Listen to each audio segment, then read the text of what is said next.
16 के फिगर में रहे, यानी कि मलाइका अरोड़ा, वो स्त्री है महात्वशालिनी शालिनी। ये देख लो, ये लिखा, मैंने नहीं लिखा, मैंने किधर लिखा है?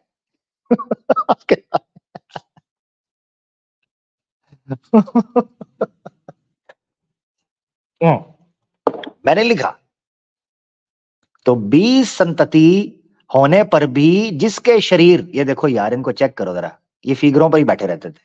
तो जिसके शरीर में विकृति, विकृति किसे बोलते हैं? विकृति बोलते हैं डिफॉर्म हो जाना, यानी मोटी हो जाए, बीमार पड़ जाए, झुक जाए, हड्डियां दर्द करने लगे, ऐसी कोई विकृति आ जाए।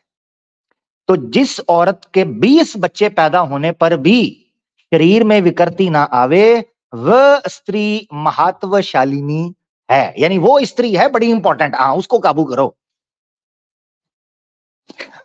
ये लिखा है, मैं नहीं कह रहा। अब बताते हैं दीदी, आपने दिक्कत नहीं करनी, साधारण स्त्री का भी जिक्र किया हुआ है। साधारण स्त्री में 10 संतति का आधान होना चाहिए।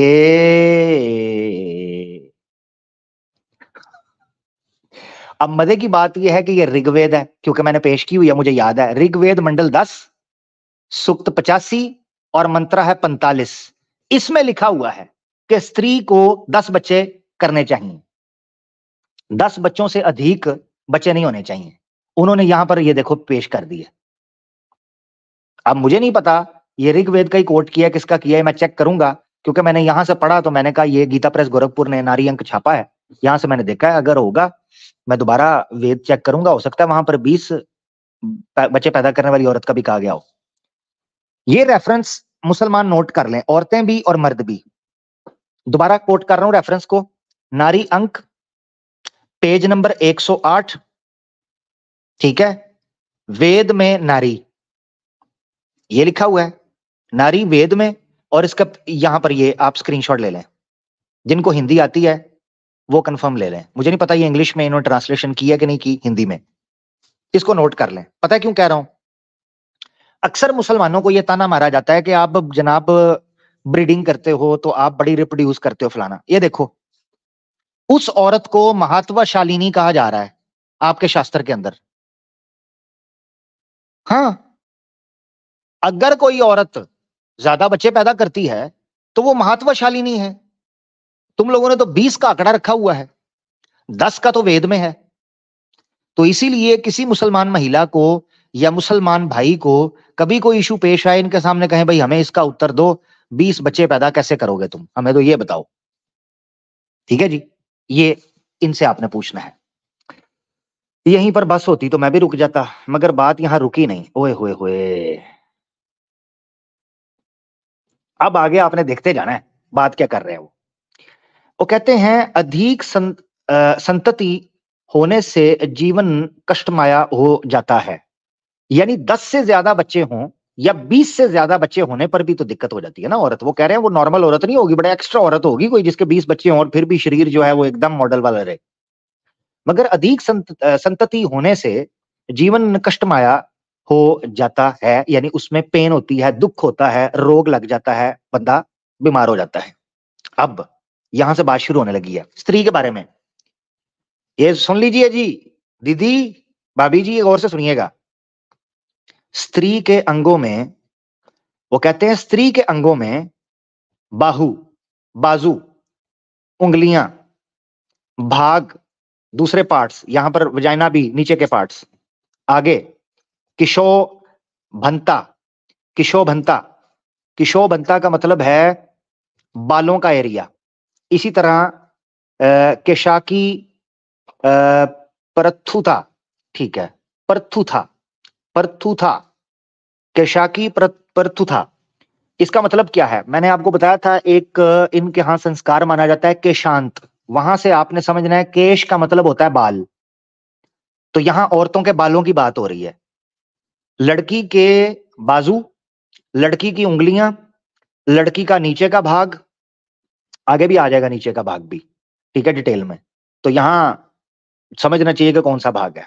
बाल, कटी भाग, कमर, जनन की विशालता, यानी रिप्रोडक्शन का जो आपके जेनेटेलिया है या आपका सीक्रेट पार्ट्स हैं, प्राइवेट पार्ट्स हैं।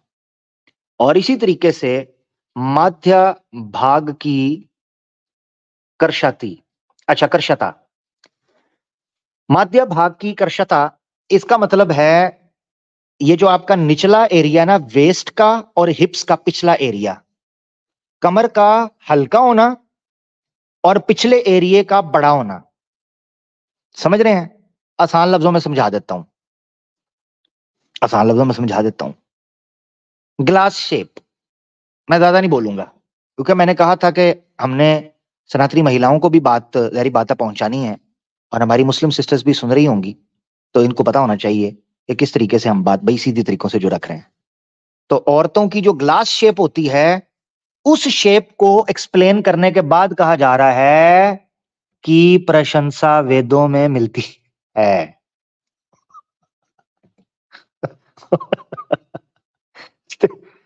स्त्री ऊपर लिखा गया पूजनी है, देवी है, लक्ष्मी है, सारा कुछ है, और उसकी प्रशंसा क्यों है? उसके बॉडी पार्ट्स की वजह से। अब किसी के बॉडी पार्ट्स ये ना हो तो उसकी प्रशंसा नहीं होगी। हाँ जी। तो भाई ये देख लें स्त्रियों के बारे में किस दृष्टि से देखा जा रहा है, क्या दृष्टिकोण है, ये हमें बड़ा बोलते हैं, भिन्न भिन्न प्रकार के दृष्टिकोण है, तो ये दृष्टिकोण भी है, इसको भी देख ले जरा। आगे बढ़े, अभी बात खत्म नहीं हुई, आगे बातें बढ़ी हैं, अभी देखो सही। स्त्री को इस तरह रहना चाहिए कि ये गौर से सुनना है, ये भी बहुत इंपॉर्टेंट है, मैंने ये लो हाईलाइट किया हुआ है, इसको हमारी मुसलमान बहनें भी स्क्रीनशॉट ले लें। आमतौर पर हमारी औरतों को कहा जाता है कि जी आपकी तो आवाज का पर्दा है, आप तो बोल नहीं सकती, आप तो दूसरे मर्दों के साथ बैठ नहीं सकती, वो तो मैं आगे कुछ और वाले भी दूंगा, मगर आवाज का पर्दा है, फलाना है, फलाना है, ये कहते हैं। सुन लो जरा, और एक एक चीज का यहां रेफरेंस दिया हुआ है इसने, शास्त्री ने। तो स्त्री को इस तरह रहना चाहिए कि दूसरा मनुष्य उसका रूप देखता हुआ भी ना देख सके। ये कैसे मुमकिन है? केवल एक प्रकार से, हिजाब, मुख ढांपना, जिस तरह मुसलमान औरतें हिजाब करती हैं, उसके अलावा यह पॉसिबल ही नहीं है। या घूंघट निकाल लो,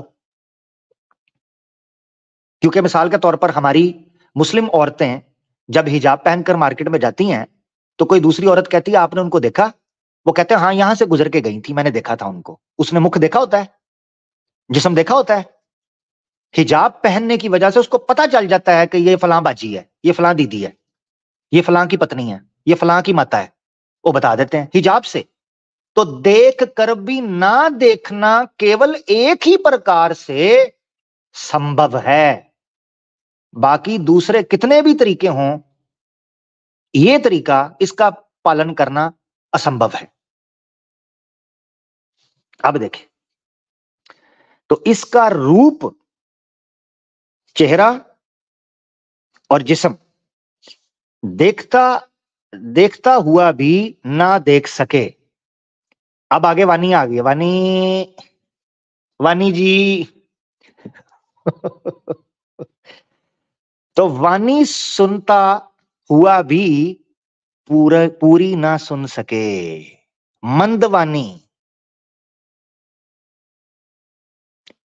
औरत की आवाज, वानी कहते हैं बात, वानी गुफ्तगू, जुमले, सेंटेंसेस, आवाज, हर चीज वानी के अंदर आएगी। वानी सुनता हुआ भी पूरी ना सुन सके। तो मेरी सनातनी महिलाओं, आप जिस नारी शक्ति का पद प्रदर्शन कर रही थी, कृपा कृपा इधर भी थोड़ा टिप्पणी कीजिएगा, ये क्या चक्कर है? चलो और लेकर चलते हैं। आप सुन लें, स्त्रियों को पुरुषों के सामने भोजन नहीं करना चाहिए, तेरे की। और यह लिखा है शतपथ में, शतपथ में झटपट, स्त्रियों को पुरुषों के सामने भोजन नहीं करना चाहिए। यार यहीं पर बात होती तो मैं भी रुक जाता, बात इससे बढ़ गई है। ये देखें आगे क्या लिखा है। शतपथ ब्राह्मण आपके सामने आ गया, लिख दिया उन्होंने, रेफरेंस दिया है। तो क्या कहते हैं, स्त्रियों को पुरुषों की सभा में बैठना उचित नहीं। कृपा भाभी जी, कृपा कृपा। स्त्रियों को पुरुषों की सभा में बैठना उचित नहीं। तो जितनी पार्लियामेंट के अंदर, लोकसभा के अंदर, स्कूलों के स्टाफ रूम के अंदर, बैंक के अंदर, ऑफिस के अंदर, कंपनीज के अंदर, शादियों के अंदर, स्ट्रीम्स के अंदर जितनी स्ट्रीम्स के अंदर भी नारी शक्ति का पद प्रदर्शन कर रही हैं, तो नारियों को पुरुषों की सभा में बैठना उचित नहीं। शतपथ झटपट ब्राह्मण, लो जी का प्रमाण। यार यहीं पर बस होती तो मैं भी रुक जाता, बस हुई नहीं। हाँ, किधर किधर किधर किधर किधर कुछ और भी मैंने पढ़ा था। हाँ जी, पहले ये समझ लें, आपने अक्सर देखा होगा हिंदुओं के यहाँ सनातनी आजकल एतराज करते हैं हजरत आयशा की शादी पे, और कहते हैं जी देखें वो छोटी बच्ची थी। हम उनको कहते हैं कि यार उनको पीरियड्स आ चुके थे। हम उनको कहते हैं कि 6 साल में निकाह हुआ, 9 साल में रुखसती हुई। कहते हैं नहीं नहीं नहीं, मानते नहीं, नहीं नहीं बच्ची छोटी नहीं, ऐसे नहीं, ये नहीं वो नहीं, मजा नहीं आ रहा, समझ नहीं आ रही जी। ले लो सफा 112। याद रखें ये नारी के लिए कॉन्स्टिट्यूशन है, गीता प्रेस गोरखपुर का नारी अंक। ये छोटी किताब नहीं है नारी अंक, ये परंपरा, परंपरा, ये पारा रम पम पम नहीं है, ये तारा रम पम पम, ये परंपरा है, रीत रिवाज जनाब। हाँ, तो अब आपने देखना है वो क्या बोलने लगे हैं, गौर से पहले सुनना है, फिर मैं आपको बताता हूं। पहले सुने, ये देखो, मनु महाराज, मनु महाराज, ये मैंने सीएम लिखा है। हाँ, इसको चीफ मिनिस्टर नहीं समझना, ये चाइल्ड मैरिज की बात होने लगी है। अब देखना, वो कहते हैं क्योंकि विवाह के विषय में विचार करते समय मनु जी कहते हैं यदि कन्या की अवस्था विवाह के योग्य पूरी ना हुई हो, लड़की की उम्र विवाह के काबिल पूरी ना भी हुई हो, कुछ कुछ कमी रह गई हो, तो भी यदि कोई उत्तम, कुलीन, सुंदर, सजातिया और गुणवान वर मिल जाए तो उसके साथ कन्या का विवाह कर देना चाहिए। अब भी वो बालक भी ना हुई हो, तरुण अवस्था को पार भी ना किया हो, प्यूबर्टी भी ना आई हो, मेंसेस खून रजस भी ना आया हो, तब भी उस लड़की के लिए अगर उत्तम, कुलीन, सुंदर, सजातीय और गुणवान वर मिल जाए तो उसके साथ कन्या का विवाह कर देना चाहिए। अब क्या करें, क्या कहिएगा, इस पर तो बनता है। अब कोई कह सकता है कुछ कुछ कमी रह गई हो, तो यहां 1-2 महीने की बात हो रही है। हाँ ना भाई, कह सकता है कोई जनाब। हाँ, कोई पिछवाड़े टाइप के लोग अपनी तरफ से दिमाग भी तो दौड़ाते हैं ना जी, नारी शक्ति का पद प्रदर्शन करने के लिए। तो उनके पद प्रदर्शन का पद तो मैं पहले निकालने लगा हूं। एक कुछ कुछ कमी रह गई हो, कितनी रह गई हो? हाँ जी, अब इस पर आप सब ने मिलकर कहना है, क्या कहिएगा, वो कमी कितनी है? आगे चलिए। हाँ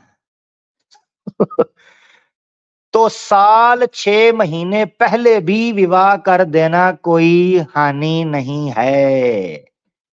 1 साल 6 महीने 1.5 साल पहले, एक दिन नहीं, एक महीना नहीं, 1.5 साल पहले। अगर अब सवाल उठता है, अगर 1.5 साल पहले तुम लिमिट दे रहे हो तो 2 साल भी हो सकता है, फिर 3 साल भी हो सकता है, फिर 4 साल भी हो सकता है। 1.5 में क्यों रुकना है? हाँ, क्या दिक्कत है? वो 1.5 साल तो उसको रजस आने में लगेगा, तरुणावस्था में आने में। हाँ जी, क्या कहिएगा, इस पर तो बनता है। हाँ, तो अत यदि अनायास ही कोई, ठीक है, अनायास, ठीक है, अनायास ठीक हो गया, अनायास ही कोई परम संयोग वर प्राप्त होगा, जाए, जाए होना चाहिए, गया हो, सॉरी, ठीक है, प्राप्त हो गया हो, तो साल 6 महीने पहले भी विवाह कर देने में कोई हानि, लो जी, ए देखो हानि,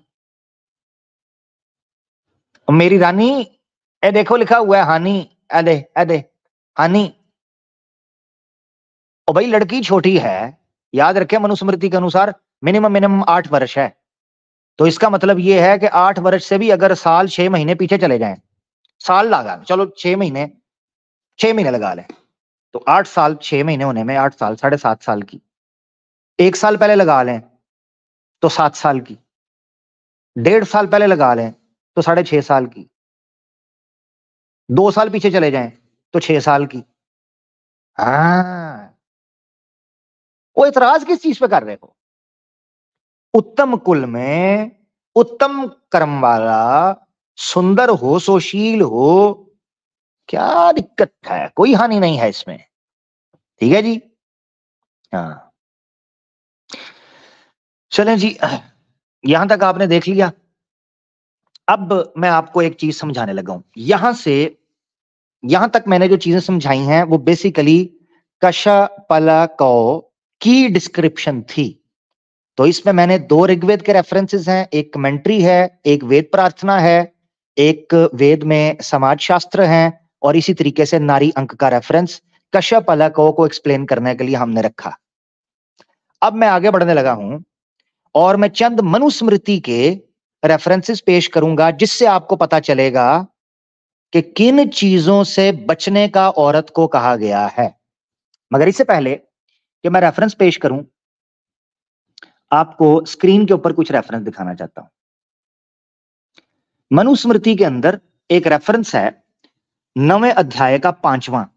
उसमें लिखा है कि स्त्री को कुसंग से भी, यानी पुरुषों को चाहिए, लोगों को चाहिए कि कुसंग से भी स्त्रियों की रक्षा अवश्य करें। क्या मतलब?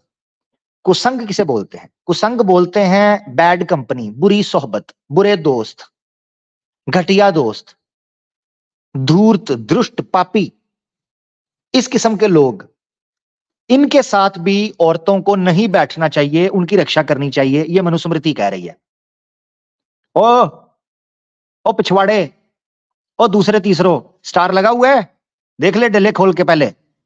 हाँ, तेरा सीता रोना मैंने पहले ही खत्म कर दिया है, ठीक है ना? हाँ, ये देख स्क्रीन के ऊपर, उधर कुछ है? कुछ भी नहीं है। तो अब पढ़ने लगा हूं मैं।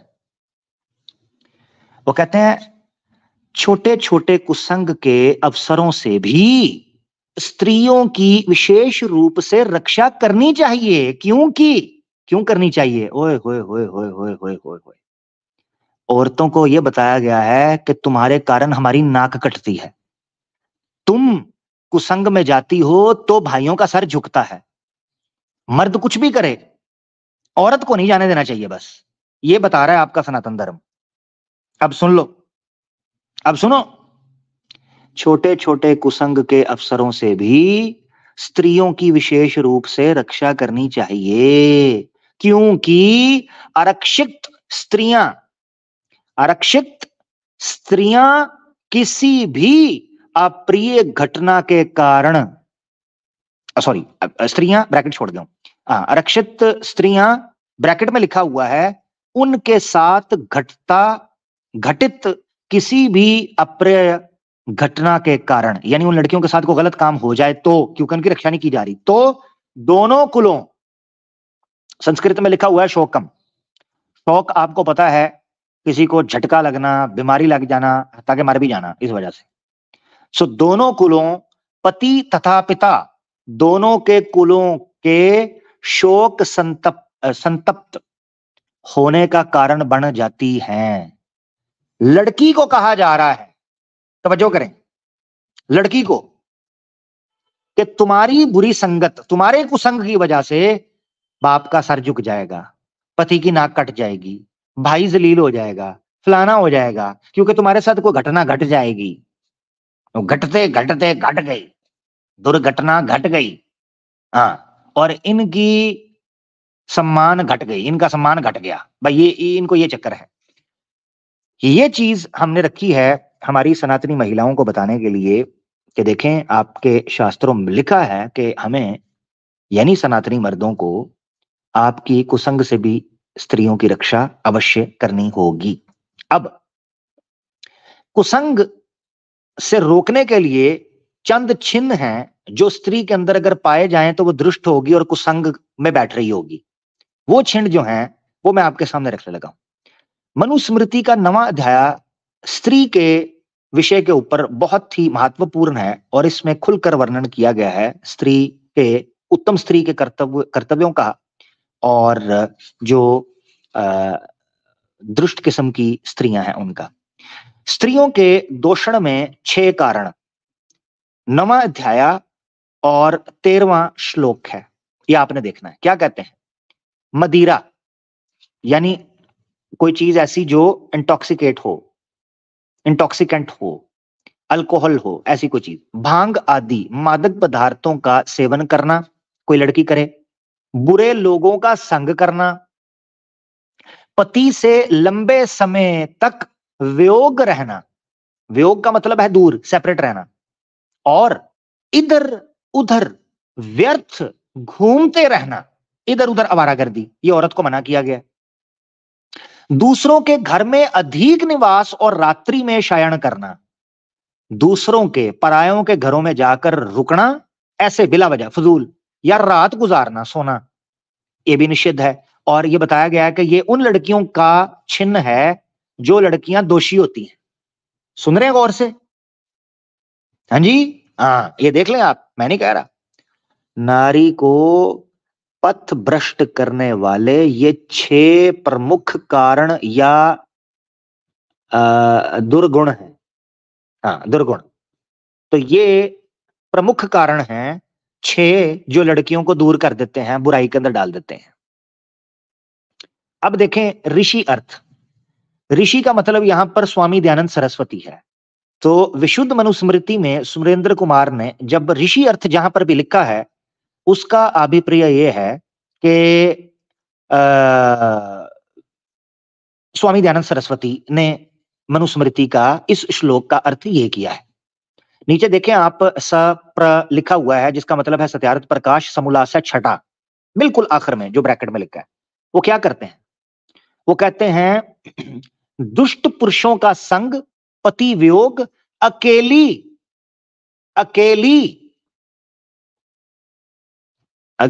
न बाजार जाया करो,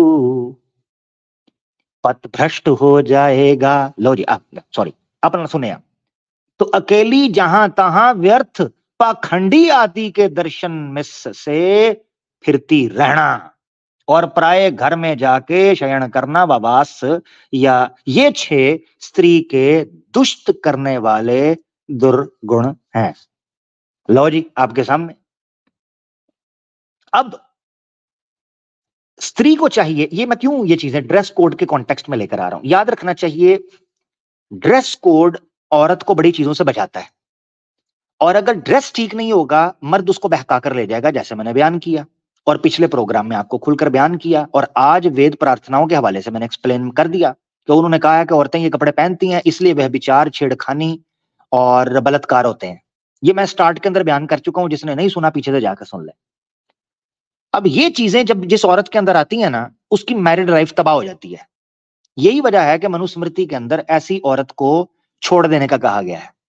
मनुस्मृति का अध्याय 9 है और श्लोक है 80। जो पत्नी शराब पीने वाली हो, दुराचरण वाली हो, पति के प्रतिकूल आचरण करने वाली हो, संक्रामक सथाई सथाई ठीक है, व्याधिग्रस्त, ठीक है। संस्कृत के अंदर जो हाईलाइट किया है व्याघ्यता, व्याघ्यता का मतलब होता है बेसिकली जो औरत क्रॉनिक पेशेंट हो, यानी लंबे अरसे के लिए बीमार, परमानेंट बीमार हो जाए, उसको व्याघ्यता बोलते हैं संस्कृत में। तो संक्रामक स्थायी व्याधिग्रस्त, पति आदि को मारने वाली हो, यानी पति की ठुकाई और पिटाई करती हो ऐसी औरत, और सदा धन को नष्ट करने वाली हो, फजूल खर्च हो, ठीक है, उसको तबाह करती हो। सर्वदा अर्थ धनी, तो हमेशा वो धन को, अर्थ को, धन को नष्ट करती रहे, तो उसे छोड़कर दूसरा विवाह कर लेना चाहिए, ये मनुस्मृति के अंदर लिखा हुआ है, ठीक है। उसको छोड़कर दूसरा विवाह कर लेना चाहिए। शराब पीने वाली औरत हो, दुराचरण हो, दुराचरण मतलब होता है बुरा बिहेव करने वाली, लड़ाई झगड़ा, मुंह फाड़, मुंह फट, बदतमीजी करने वाली औरत हो, उसको छोड़ के दूसरी बीवी कर लेनी चाहिए, ये लिखा हुआ है मनुस्मृति के अंदर। यहां से अब हम आगाज करेंगे। यहां तक जिक्र था आपके सामने के मनुस्मृति में औरतों के हवाले से, उनकी रक्षा के हवाले से क्या लिखा है और उनको इन बुराइयों से रोकने का क्या तरीका लिखा है। अब जो मैं चीज बयान करने लगा हूं ना, वो इससे भी इंपॉर्टेंट है, और वो आपको एक्सप्लेन करेगी कि पर्दा और हिजाब किस बुनियाद पर और कितनी तरह, कितना जोर का करना चाहिए, कितना जरूरी है। यहां देखें आप, अष्टम समोल्लास है, ओ सॉरी, अष्टम अध्याय है। इधर किधर जा रहा है, मुझे इधर दिखा रहा है, देख रहा है, हैं? मैं लकीर इधर मारता हूं तो जाती उधर है, ਇਹਦੇ ਕੰਮ चेक कर ਓਏ, है तेनू, हाँ इतने आना है। अच्छा, तो जनाब आप देख लें, अष्टम अध्याय है जी, 8वां मनुस्मृति का, आपने पढ़ना है। यहां क्या लिखा हुआ है, स्त्री संग्रहण संबंधी विवाद तथा उसका निर्णय। संग्रहण किसे कहते हैं? संग्रहण कहते हैं सेक्सुअली, व्यभिचार, बलात्कार, इंटरकोर्स, सेक्सुअली इन्वॉल्व होना लड़की के साथ। तो किसी लड़की के साथ सेक्सुअली इन्वॉल्व होना, इस पर विवाद किया गया है और उसका निर्णय लिया गया है, उसके प्रकार बयान किए गए हैं कि संग्रहण किस तरह होता है। यह बड़ा जरूरी है, तो आपने याद रखना है। ड्रेस कोड उसमें इंपॉर्टेंट रोल अदा करता है, हिजाब एक रोल प्ले करता है। तो क्या लिखा हुआ है, चलते हैं 8वें अध्याय के श्लोक 352 के ऊपर।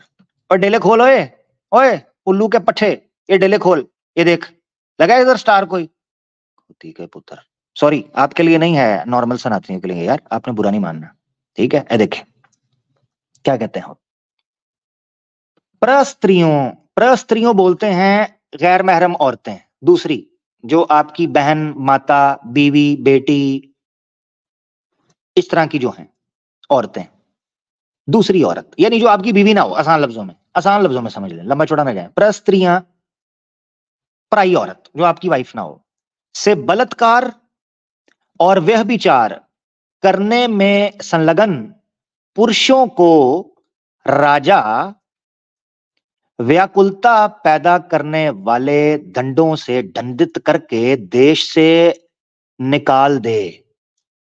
पता है क्या दंड बयान किया जा रहा है? बलात्कार का, व्यभिचार का।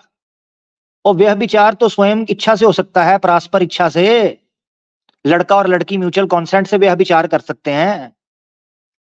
और प्राउड सनातनी महिलाओं, ये देखो क्या हो रहा है, वो कह रहे हैं राजा जी, मोदी जी, योगी जी, हलाल हराम के ऊपर तो बड़ी चर्चा कर रहे हैं आप, इस हलाल और हराम का क्या करना है? राज्य, राम राज्य, ये राम राज्य तो लेके आए ना जी, दंडों से दंडित करके। अच्छा, ये व्याकुलता क्या है? व्याकुलता का मतलब होता है किसी को ऐसा दंड देना जिससे वो परेशान हो जाए, स्ट्रेस में